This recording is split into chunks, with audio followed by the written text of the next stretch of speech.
প্রকৃতির মধ্যে হারিয়ে যেতে। প্রকৃতির মধ্যে হারিয়ে যেতেই আমরা চলে গেছিলাম ভাইজ্যাক আরাকু ট্যুরে। তো আজকে এটা আমাদের ফাইনাল এপিসোড। প্রত্যেকটা এপিসোড এসছে আলাদা আলাদা দিনের। ফাইনাল এপিসোডে আমরা একবার রিক্যাপ করবো এবং আমরা লাস্ট ডে কী করলাম এবং কিভাবে ব্যাক করলাম কলকাতা সেটা দেখাবো। তো আমরা কলকাতা থেকে করমণ্ডল এক্সপ্রেস করে চলে গেছিলাম একদম ভোরবেলা বিশাখাপত্তনম স্টেশনে। সেদিনকে আমরা চেক ইন করে বেরিয়ে পড়েছিলাম ভাইজ্যাক সিটি ট্যুরে, যেখানে ফার্স্টেই আমাদের ছিল হচ্ছে থোতলাকোন্ডা ন্যাচারাল আর্চ, যেটা রয়েছে মানে পৃথিবীর মধ্যে বলা যেতে পারে ইউনিক একটা জিনিস।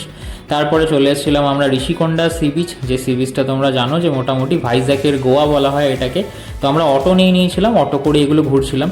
থার্ড গেছিলাম আমরা হচ্ছে বালাজি টেম্পল, যেটা কিন্তু মানে খুব বিউটিফুল একটা লোকেশন। দেখতে পাচ্ছ একই জায়গা থেকে পাহাড় এবং পাহাড়ের সাথে সমুদ্র, এই দুটো একসাথে দেখতে পাচ্ছি আমরা। দেন আমরা ফোর্থ গেলাম হচ্ছে ট্রিনিটি পার্ক, যেটা বিখ্যাত জানো তোমরা একটা বাংলাদেশি জাহাজের জন্যে। আর এরকম দুতলা বাসে তোমরা চাইলে কিন্তু ভিজিট করতে পারো ভাইজ্যাক সিটিটা। এবং আমরা ওই দিনটা এন্ড করেছিলাম রোপওয়ে জার্নি করে ওপরে উঠে, যেখানে ওপরে রয়েছে শিব পার্বতীর মূর্তি, যেটা রয়েছে কৈলাসগিরি হিল। তো এই জার্নিটাও কিন্তু once in a lifetime experience. মানে এই জার্নিটা 200 টাকা করে নেয়, কিন্তু বলবো যে ওয়ার্থ ইট। আপ ডাউন 200 টাকা ঠিকঠাক আছে। অনেকটা বড় পার্ক, পার্কের এন্ট্রি ফি 10 টাকা। তোমরা 200 টাকা দিয়ে রোপওয়ে করে উঠবে, নামবে এবং যতক্ষণ খুশি ওপরে থাকতে পারবে। তো ফাইনাল আমাদের যেটা মেন অ্যাট্রাকশান এই ট্যুরে, সেটা হচ্ছে আরাকু ট্যুর। সেটা গেছিলাম আমরা ডে 2-তে। তো আরাকু তোমরা সকলেই জানো দুভাবে যাওয়া যায়, বাসে এবং ট্রেনে। তো আমরা ট্রেনটা প্রেফার করেছিলাম কারণ এই ন্যাচারাল বিউটিটার জন্য। দেখতে পাচ্ছ যে মানে এত সুন্দর টানেল, তাছাড়াও দুদিকে এত সুন্দর ভ্যালি।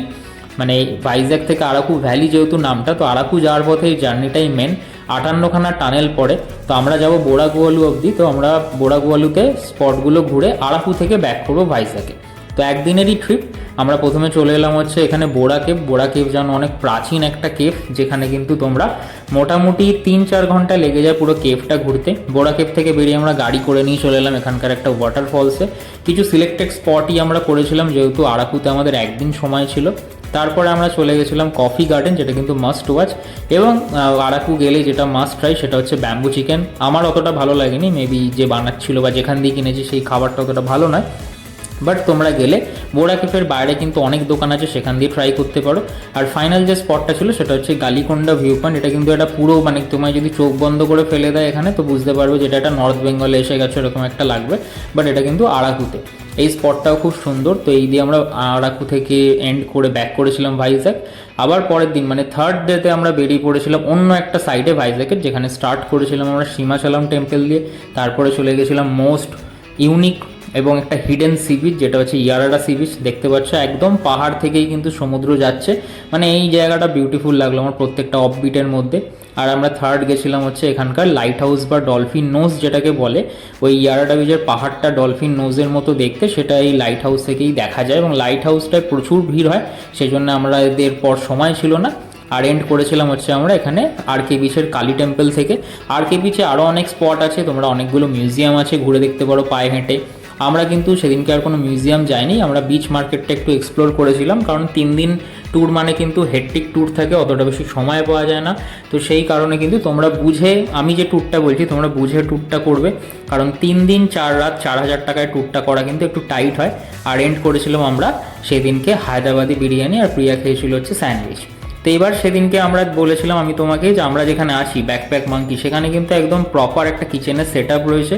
যেরকম দেখতে পাচ্ছ যে এখানে ওয়াটার পিউরিফায়ার রয়েছে, ফ্রিজ রয়েছে, মাইক্রো ওভেন রয়েছে, ইন্ডাকশান রয়েছে, ইলেকট্রিক কেটেল রয়েছে, গ্যাস রয়েছে।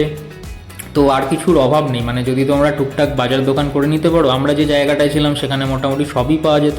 তো আমরা সকালের ব্রেকফাস্টটা তো এখান দিয়েই করে নিতাম, ম্যাগি বা ডিম সেদ্ধ এনে করে আমরা বেরোতাম। তো এটা রয়েছে আমাদের।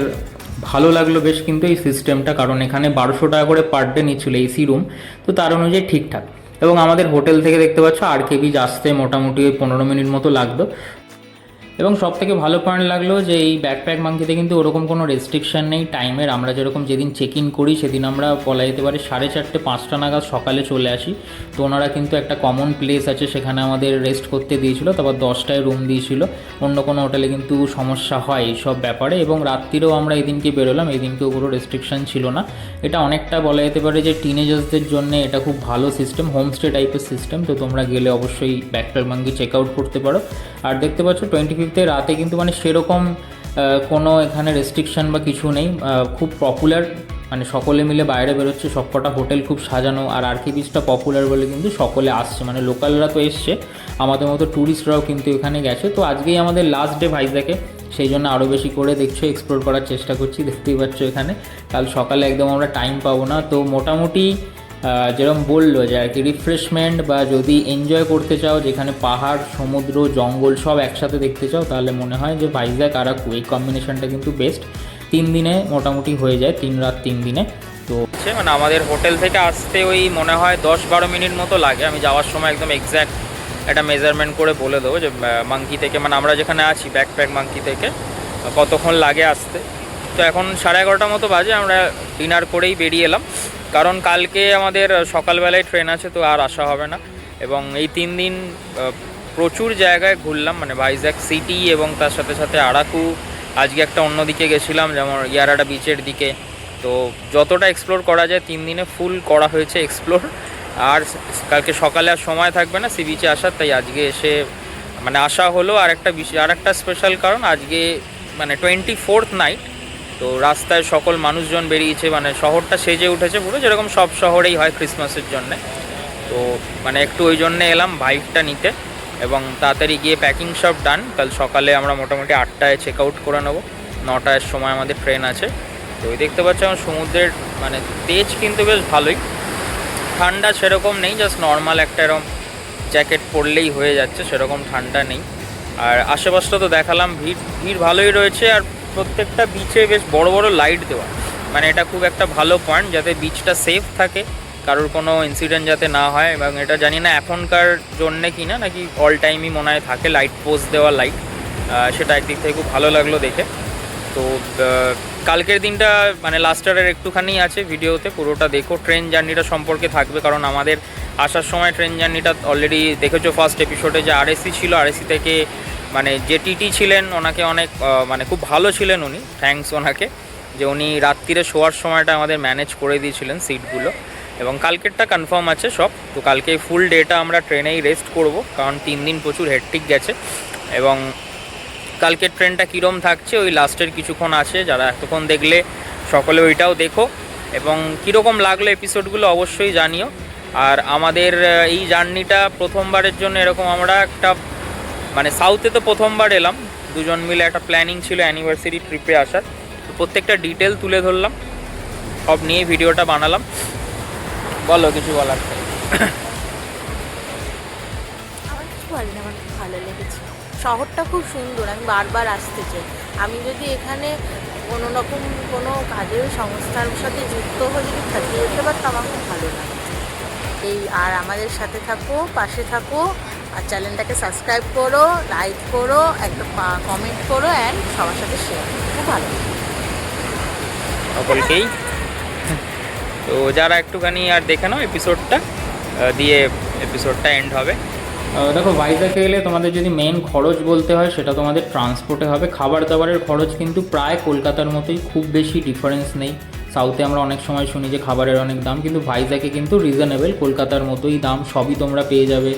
মানে বাঙালি খাবারও পাবে, আমরা যেমন প্রথম দিন বাঙালি খাবার খেয়েছিলাম, তোমরা একজন মুগলাই পেয়ে যাবে, বিরিয়ানি পেয়ে যাবে, চাইনিজের অনেক দোকান আছে, তো অপশান কিন্তু অনেক আছে, শুধুই ধোসা সেরকম ব্যাপারটা নয়।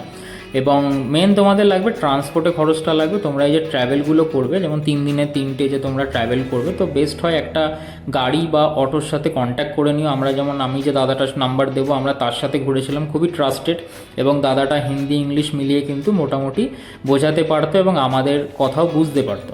তো সেই কারণে আমাদের একটু সুবিধা হয়েছিল। দেখছো দ্য পার্ক দেখালাম ভাইজ্যাকের। তো এখন আমরা এই ভাইজ্যাকের রাস্তা দিয়ে যাচ্ছি, 12টা বাজতে 1 মিনিট বাকি।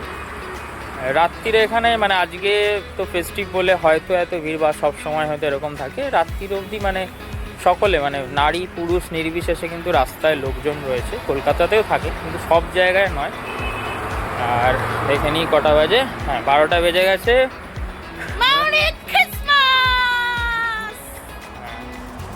মেরি ক্রিসমাস সকলকে। আমার ক্রিসমাস কীরকম যাচ্ছে ও জানে, ঠিক আছে, সেই জন্যে অতটা এনার্জি নেই। আর রাস্তা এখন এখানটা বেশ ফাঁকাই রয়েছে। তো আমাদের রুম এখান থেকে এই মানে হোটেলটা যেতে লাগবে আর 5-7 মিনিট মতো। তো আজকের মতো গুড নাইট বলে এখানেই এন্ড করছি। তো আমাদের ফাইনাল ডে সকালবেলা আমরা এখানকার কিচেন থেকে বানিয়ে নিলাম হচ্ছে ম্যাগি আর ডিম সিদ্ধ। আর আমাদের একদম স্টের সামনেই একটা সাই বাবার মন্দির রয়েছে, এখানে প্রত্যেক দিন সকালে অনেক লোকালরা আসে, দেখতে পাচ্ছ প্রচুর ভিড়। এখানে খুব যত্ন সহকারে, মানে সাই বাবার মন্দির তো মূল, এখানে সাই বাবার মন্দিরের মধ্যেও ছোটোখাটো আরও অনেক মন্দির রয়েছে, হনুমানজির মন্দির রয়েছে, রামসীতা মন্দির রয়েছে। তো লোকেশনটা কিন্তু খুব ভালো, মানে এটা ল্যান্ডমার্কটা এটা সাই বাবা টেম্পলের সামনে। তো আমরা যখন কোথাও থেকে ফিরছিলাম হোটেলে, এই লোকেশনটা বললে আমাদের বেশ সুবিধা হতো, এখানে হোটেল এনে নামিয়ে দিত। আর এটা ব্যাকপ্যাক মাঙ্কির 3খানা ফ্লোর রয়েছে, আমরা গ্রাউন্ড ফ্লোরে ছিলাম, আমার রিলেটিভরা ছিল হচ্ছে ফার্স্ট ফ্লোরে। ফার্স্ট ফ্লোরটা বেশি কালারফুল লাগলো, কিন্তু একটা জাস্ট অসুবিধা, সেটা হচ্ছে সব কটা রুমে কিন্তু অ্যাটাচ বাথ নেই। এইটাই আমার বোনেরা ছিল, তো এটাই অ্যাটাচ বাথ আছে। এটার ভাড়া মোটামুটি ওই 1400 মতো করে পড়লো। এটা ওদের রিসেপশন এরিয়া। আর এই যে টিভিটা দেখছো বা এই যে, এটা কিন্তু একটা কমন প্লেস, এখানেই আমরা ডিনার করতাম, এখানে টিভি দেখতাম একসাথে, বা যদি বন্ধুবান্ধবরা যাও তাহলে ওখানে বসেই আড্ডা দেওয়া সব কিছু করতে পারবে। আর ওপরের যেটা আছে সেটা হোস্টেল টাইপের আছে, মানে যারা এখানে কাজ করতে আসে বা পড়াশোনা করতে আসে ওরাই ওখানে থাকে। তো মেনলি ভাড়া দেয় বলতে গ্রাউন্ড ফ্লোর আর ফার্স্ট ফ্লোর। তো আমরা ওই দাদার সাথেই কিন্তু আবার শেষবারের জন্য চলে এলাম হচ্ছে স্টেশনে। উনি ওই 200 টাকা করে ভাড়া নিলেন, উনি খুবই ট্রাস্টেড, মানে ওনাকে নিয়ে আর কিছু বলার নেই, নাম্বার দিয়ে দেবো, কন্ট্যাক্ট করতে পারো। তো আমাদের ট্রেন একটু লেট করলো, ট্রেন কিন্তু যাওয়ার সময় যেরকম এক্সপিরিয়েন্স ছিল আরএসি, আসার সময় কিন্তু তার ঠিক উল্টোটা, মানে সিট তো কনফার্ম ছিল এবং ট্রেনে উঠে দেখলাম যে ট্রেনটা একদম ফাঁকাই বলা যেতে পারে। একটু লেট করে ছাড়লো, দেখতেই পাচ্ছ আমাদের যে টাইমে সারার কথা ছিল একটু প্রায় ওই আধ ঘন্টা মতো লেট হলো। এবং আমাদের পৌঁছানোর কথা হচ্ছে 11:30 নাগাদ হাওড়ায়। তো দেখা যাক কখন পৌঁছায়, যদি 11:30টায় পৌঁছে দেয় তো আমরা বাড়িতে অনায়াসে 12:30টার মধ্যে ঢুকে যাব। কিন্তু লেট করে, শীতকালে তো লেট করেই, সাউথের ট্রেন আরও লেট করে, সেটা নিয়ে চিন্তায় আছি। তো আজকে ফুল ডেটা আমাদের ট্রেনেতেই রেস্ট, ট্রেনেতে সকলকে মানে যা যা করলাম দিনগুলো সেগুলো নিয়ে আলোচনা, বাড়ির লোকেদের সাথে কথাবার্তা বলা, এগুলোই কাজ। তো তোমরা যদি চাও, তোমরা 4th ডেটা, মানে মেনলি প্ল্যানটা এরকম হয় যে 3 রাত 4 দিন। তো তোমরা যদি পরের কোনো ট্রেন পাও, কারণ আমরা যে দিনে ফিরছিলাম সেই দিনেই মর্নিংয়ের ট্রেন ছিল, আবার ছিল রাতে, মানে ইভিনিং 8টা 7টা এরকম সময় ট্রেন ছিল। তো সেটা হলে আবার অনেকটা মানে সময়টা তোমাদের কী করতে হবে, স্টেশনে কাটাতে হবে। তো বেস্ট হয় তোমরা যদি দুপুরের দিকে কোনো ট্রেন পাও, মানে এই 2টো নাগাদ 3টে নাগাদ, যে লাঞ্চ করে উঠতে পারো, সেই ট্রেনটা চেষ্টা করো নিয়ে নেওয়া, তাহলে আরও একটু সময় পেয়ে যাবে। ভালো স্পিডেই যাচ্ছে, লেট ছিল 20 মিনিট, এখন সেটা 2 মিনিটে দাঁড়িয়েছে, বা দেখা যাক কটা একটু। তো আজকে আমাদের লাঞ্চ তো প্যান্টিকার থেকেই করতে হবে। তো খাবারের অনেক অর্ডার আসছে প্যান্টিকার থেকে, তো আমরা নিয়ে নিয়েছিলাম একটা ভেজ থালি আর একটা আন্ডা থালি। ভেজ থালিটা পড়লো হচ্ছে 130 টাকা, আন্ডা থালিটা পড়লো হচ্ছে 140 টাকা। যেখানে মানে তোমরা সকলেই জানো যে ট্রেনের খাবার খুব একটা ভালো হয় না, ওই খেতে হবে, কিছু করার নেই। আইআরসিটিসি অ্যাপের খাবারের অ্যাভেলেবিলিটিও সব সময় বা সব কটা স্টেশনে সমান থাকে না। তো দেখতে পাচ্ছ এই 2টো করে রাইস দেয় ওরা, রাইস আর রুটির মধ্যে থাকে। একটা রাজমা ছিল, রাজমাটা ভালো, আচার ছিল, ডাল ছিল, আর একটা ওই আলুর তরকারি মতো ছিল, মানে ওগুলো টেস্টলেস, টেস্ট নেই বললেই চলে। আর যেটা আন্ডা থালি ওটাই 2খানা ডিম ছিল, এটা রয়েছে প্লাস পয়েন্ট।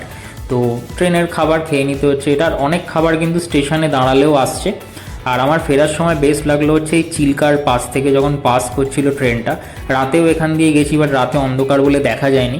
তো চিল্কার পাস দিয়ে যখন লাইনটা যায় বা ট্রেনটা যায়, এটা কিন্তু দারুণ অসাধারণ লাগে দেখতে, মানে অনেকটা প্রায় 15 থেকে 20 মিনিট এই জার্নিটা কিন্তু একটা মানে সুন্দর দৃশ্য, মানে দিগন্ত দেখতে পাচ্ছ, মানে পুরো সমুদ্র গিয়ে বা এই হ্রদটা গিয়ে মিশেছে আকাশে, এবং পাশ থেকেই তোমার ট্রেন যাচ্ছে। তো এই জার্নিটা যেরকম আরাকুর একটা অন্যরকম আনন্দ, এটা একদম এই হ্রদের পাশ দিয়ে ট্রেন যাচ্ছে, এটাও একটা অন্যরকম ফিলিং। তো খরচাপাতি আমি যেরকম তোমাদের বললাম, ট্রেন তোমরা যেরকম যেতে পারো, আমরা স্লিপারে গেছিলাম, স্লিপারে ভাড়া মোটামুটি আপ ডাউন মিলিয়ে ওই 900-র মধ্যে হয়ে যাবে তোমাদের। আর তোমরা যদি থার্ড এসিতে যাও তার ভাড়াটা একটু বেশি পড়বে। হোটেল তোমরা মোটামুটি আরকে বিচের একদম সামনে নিলে তোমাদের পড়বে মোটামুটি ওই 2000-2500 মতো পড়বে। আমরা একটু ভেতরে ছিলাম, 1200 হয়ে গেছিলো। আর তোমাদের যে গাড়ি ভাড়াটা লাগবে সেইটা মেন, তো সেটা তোমরা তোমাদের মতো কনভিনিয়েন্ট যতজন থাকবে সেই অনুযায়ী তোমরা গাড়িটা বুক করো। তাছাড়া আর যে মিউজিয়ামগুলো আছে ওগুলো তোমাদের ওপর, তোমরা যে মিউজিয়ামে যাবে সেখানে এন্ট্রি ফি লাগবে। আর যেগুলো তোমরা নর্মাল চাও স্কিপ করে এমনি ন্যাচারাল যে বিউটিগুলো সেগুলো ঘুরতে পারো, সি বিচ টি বিচগুলো। তো সেগুলো নিয়ে অসুবিধা নেই। আমার কিন্তু বেশ 3 রাত 4 দিনেরটা ভালোই লাগলো। কিন্তু যদি ফ্যামিলি নিয়ে যাওয়া, মানে সেখানে এজেড মানুষরা থাকে, মা বাবা বা এরকম এজেড পার্সনরা থাকে, তাহলে 3 দিন পর এটা কিন্তু একটু জার্নি হয়ে যাবে। তো তখন তোমরা চাইলে একদিন এক্সট্রা রেস্ট নিয়ে নিতে পারো, বা আরাকুতে 2 দিন স্টে করতে পারো, সেই অপশানটাও করতে পারো। তো আমরা এখন সন্ধ্যাবেলা একটু চা বিস্কিট খেয়ে নিচ্ছি। এখন এই ভদ্রকে নামলাম আমরা, সব জায়গাতেই মোটামুটি বিফোর টাইমই ঢোকাচ্ছে, দেখা যাক হাওড়ায় কখন ঢোকায়। ট্রেন অলরেডি লেট করা শুরু করছে আস্তে আস্তে, মানে ভালোই চলছিল, উড়িষ্যায় ঢোকার আগে তো খুব ভালো চলছিল, তো সেই জন্য আমরা টাইম পাস করার জন্য উনো খেলছি, উনো ফ্লিপ। তো উনো আমার পিসমশাই বোন ওরা জানতো না, ওদেরকেও শিখিয়ে নিয়ে খেলা হচ্ছিলো পুরো আমাদের ওই কোচটাতে, এবং সকলে আসছে যাচ্ছে দেখছে আমরা উনো খেলছি। এবং রাত্রিরে যেহেতু এই টাইমের একটু প্রবলেম হয়ে গেল, লেট হলো ট্রেনটা, তো সেই জন্য খাবারের একটু আমাদের অসুবিধা হলো। তো খড়গপুর থেকে কোনো রকমে দৌড়ে একটা কেক কিনে খাওয়া দাওয়া করে ফাইনালি আমরা 1টা নাগাদ নামলাম হচ্ছে হাওড়ায়। এবং হাওড়ায় প্রচুর গাড়ির রেট চাইছিল, তো একটা ক্যাব বুক করে আমরা মোটামুটি ওই 1:30 নাগাদ বাড়ি চলে আসি। এবং পুরো ট্রিপটা কীরকম লাগলো জানাও, সব ডিটেলস শেয়ার করলাম। এবং লাস্টে একটা ভিডিও থাকলো ব্যাকপ্যাক মাঙ্কি, তোমরা ব্যাকপ্যাক মাঙ্কির এখানে কন্ট্যাক্ট নাম্বার পেয়ে যাবে, তোমরা ডিরেক্ট কন্ট্যাক্ট করতে পারো, বা যে কোনো তোমরা অনলাইন যে অ্যাপগুলো হয় সেখান থেকেও বুক করে নিতে পারো। আমার কিন্তু ব্যাকপ্যাক মাঙ্কি ভালোই লেগেছে, বাট আমাদের যে রুমটা ছিল সেই রুমটা যেরকম শুনেছিলাম সেই অনুযায়ী অতটা ওয়ার্থ ইট নয়, কারণ ওই রুমটা একটু পুরনো। বাট ফার্স্ট ফ্লোরের রুমগুলো কিন্তু বেশ ভালো, যেখানে একদম প্রপার রং করা, খুব সুন্দর ফার্নিশড। তো চেষ্টা করো যে ফার্স্ট ফ্লোরের রুম নেওয়া, এবং যদি ফ্যামিলি নিয়ে যাও অবশ্যই কনফার্ম করে নিও যে তোমাদের যাতে অ্যাটাচ যে বাথ সেরকম রুম যাতে দেয়। যদি বন্ধুবান্ধব যাও তাহলে শেয়ারিং নিতে পারো, সেটা নিয়ে অসুবিধা নেই, বা তোমরা তোমাদের মতো অপশান চুজ করতে পারো। তো ভাইজ্যাক ট্রিপে যদি মেন টেক অ্যাওয়ে বলতে হয় সেটা হচ্ছে তোমাদের বাজেট যদি একটু টাইট থাকে, মোটামুটি ওই 5,000-এর মধ্যে, 4 থেকে 5,000 থাকে, তাহলে বলবো যে খুব ভালো একটা জায়গা। মানে কলকাতা থেকে খুব বেশি দূরেও নয়, মোটামুটি আমরা দুপুরে উঠলাম, পরের দিন নেমে গেলাম ভোরবেলা। তো ভাইজ্যাক ঘুরে আসতে পারো, যেখানে তোমরা পাহাড়, সমুদ্র, জঙ্গল সবই পেয়ে যাবে। Thanks for watching.